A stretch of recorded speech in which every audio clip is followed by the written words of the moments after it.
With the DCU rounding out its very first year, it's time to take a look at its complete timeline and discuss where things might go in the future.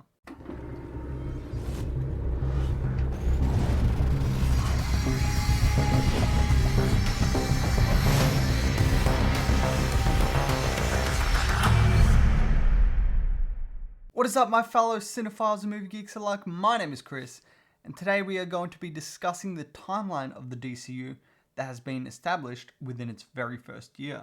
That being 2025, if you happen to be watching at a later date. Within this year, we got 3 projects set in the DCU, those being Creature Commandos, Superman, and Peacemaker Season 2, all of which give us a look into the events of the present day with various flashbacks. In this video, I'll be discussing all of the major events that make up the DCU thus far. If you are interested in a full list of events, ranging from minute things like Albert Einstein's birth, or the creation of a cupboard in Pakistan, feel free to head over to the description and look at the timeline outlined by the DCU fandom. Anyway, without any more delay, let's get started.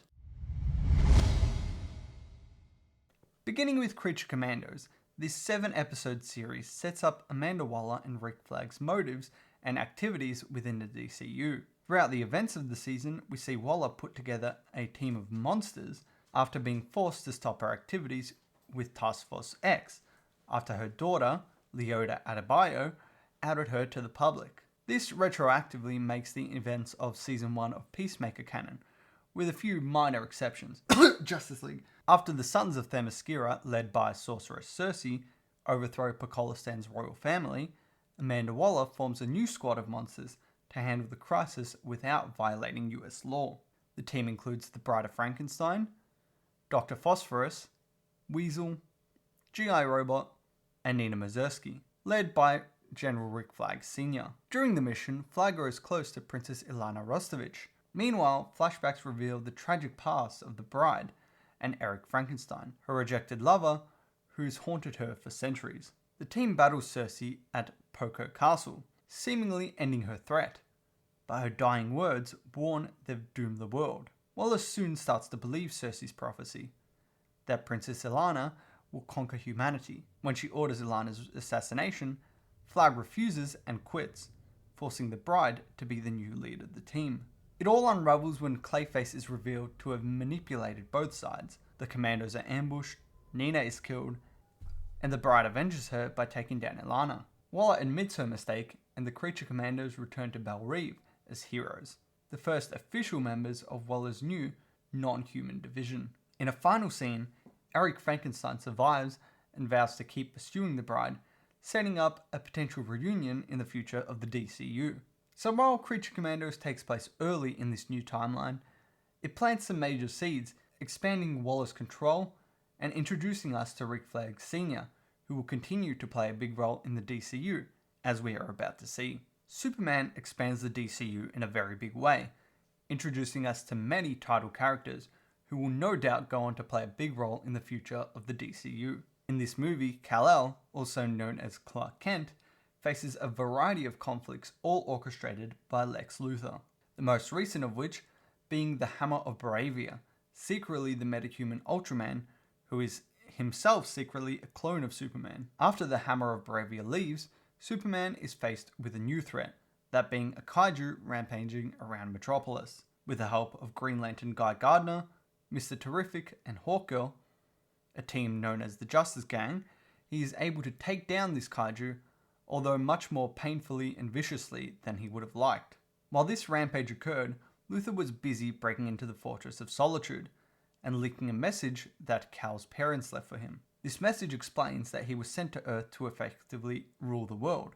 This turns the public against him and comes as quite a shock to Clark himself, as this later half of the message was actually corrupted. After learning that Crypto, his cousin's dog, was kidnapped by Luthor, Clark turns himself over to the government, where they take him to Luthor's pocket universe, imprisoning him. With the help of Mr. Terrific, Lois Lane, and of course Metamorpho, Superman manages to escape with Crypto. Upon arriving back on Earth, he is incapacitated and taken to the Kent farm to recover. While there, Bravia invades neighbouring country Jahanpur, who, unable to defend themselves, require Superman's assistance. However, at the same time, Luthor opens a dimensional rift in Metropolis that also requires his help to stop. Unable to be in two places at once, Superman asks the help of the Justice Gang, where they go to Jahanpur accompanied by Metamorpho, while Mr. Terrific and Superman help save Metropolis. After a brawl with Ultraman and the Engineer, Superman and Mr. Terrific catch up to Luthor and shut down his portal. While this attack on Metropolis occurred, the Daily Planet crew were working to uncover Luthor's intentions, finding a series of incriminating photos sent to Jimmy Olsen by his ex-girlfriend and Luthor's current girlfriend, Eve Tessmacher. Aided by Lois Lane, he publishes this article and reveals Luthor's manipulations to the world, sending him to Belle Reve prison and releasing everyone from his pocket dimension. As an epilogue, we see Kara Zor-El swing by the Fortress of Solitude to pick up her dog Krypto, introducing us to her character and setting up the tone for her solo movie next year. Through the course of the movie, we also get a look into the personal lives of Clark Kent and Lois Lane and their relationship with each other, which despite having issues throughout the movie, ends in a strong place with them declaring their love for each other. Rounding out the DCU's first year, we get Peacemaker, a continuation of the series set in the previous DCEU, with minor retcons being established to ensure that it fits into this new universe. Throughout Season 2, we see Chris Smith struggle to deal with being rejected from the Justice Gang, and not being seen as a hero. After getting drunk, Chris visits an alternate world through using his father's quantum unfolding chamber, which was shown to us in Season 1. In this world, he comes face to face with his brother and father, both of whom are alive and love him. Unfortunately, he also comes face to face with his own doppelganger and accidentally kills him. Over the next few episodes, Chris splits his time between Earth 1 and 2, seemingly deciding which world to live in, with Earth 2 having people who love him, while Earth 1 continues to disappoint. Ultimately, he chooses Earth 2 after Rick Flag Sr. harasses Chris in retaliation for killing his son. This also helps make the Suicide Squad canon to the DCU, for the most part anyway, as this was also set in the previous DCEU, similar to Peacemaker Season 1.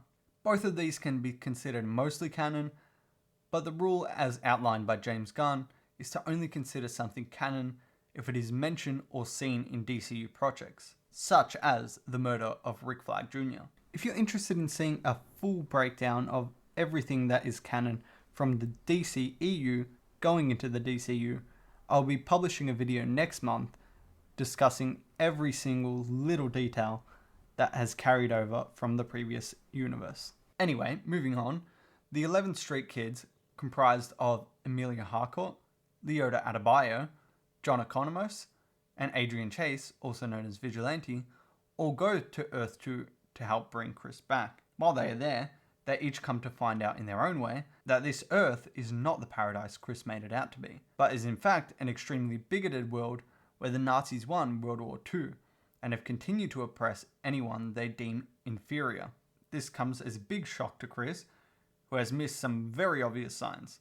Or the giant fucking mural of Hitler? Oh fuck, how'd I miss that? After this revelation, they all scramble to escape this Earth, getting his Earth 2 father killed in the process. Back on Earth 1, Chris turns himself over to Argus after believing himself responsible for the deaths of everyone he has ever loved. The 11th Street Kids bail him out, only for him to leave town. They eventually track him down and talk him into coming back with them, all of them setting up a new organization called Checkmate. Additionally, accompanied by former Argus agents Langston Fleury and Sacha Bordeaux. While all this was happening, Argus was busy investigating the quantum unfolding chamber, looking for a suitable world, which they eventually find after lots of trial and error. They deem this world as Salvation, a place to send any metahumans who cannot be contained on Earth. However, despite not being a metahuman, Peacemaker is kidnapped and taken to this world against his will, in an act of revenge by Rick Flag Sr. This revelation of Planet Salvation will continue to play a huge role in the future of the DCU, as confirmed by James Gunn himself. Speaking of the future, let's take a look at where things might be going in the next year. Next year we are getting an additional 3 projects, those being Supergirl, Clayface, and Lanterns, all releasing at various points throughout the year. These movies will continue to expand this world and aid in setting up a larger story, incorporating elements of Salvation in their plots. It is yet to be seen how all this will play out, but I'm going to take my best guess here on how each project may unfold. When considering Supergirl, I think this for the most part will take place off Earth, in space, as this movie is being adapted from the comic book Supergirl, Woman of Tomorrow, which also takes place in space. This will introduce us to intergalactic adversaries such as Lobo, and my personal hot take is that Brainiac, as many people have been speculating him to be the villain of the next Superman movie, it might make sense for him to be introduced here, as it is an intergalactic story already. However, take that with a grain of salt, as nothing has been confirmed or even speculated on that part. With Clayface, very little is known about this movie. We do know that it will be taking place in Gotham.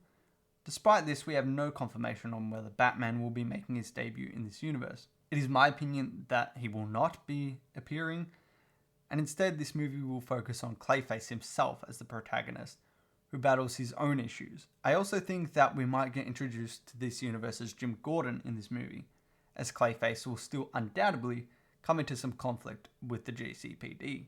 Similarly, little is known about Lanterns, apart from including the Green Lanterns Hal Jordan and Jon Stewart investigating a mystery on Earth. Guy Gardner is also set to reprise his role in this series as a supporting character. Additionally, it would make sense for some additional Green Lanterns to appear, such as Kilowog or Kyle Rayner. I think that whatever this mystery is that the Lanterns are investigating may tie in to Salvation World, with one of them potentially ending up trapped there by the end of the series. Whatever the case for these shows and movies, the next year of the DCU is looking very promising, and I will be covering all these projects here on the channel.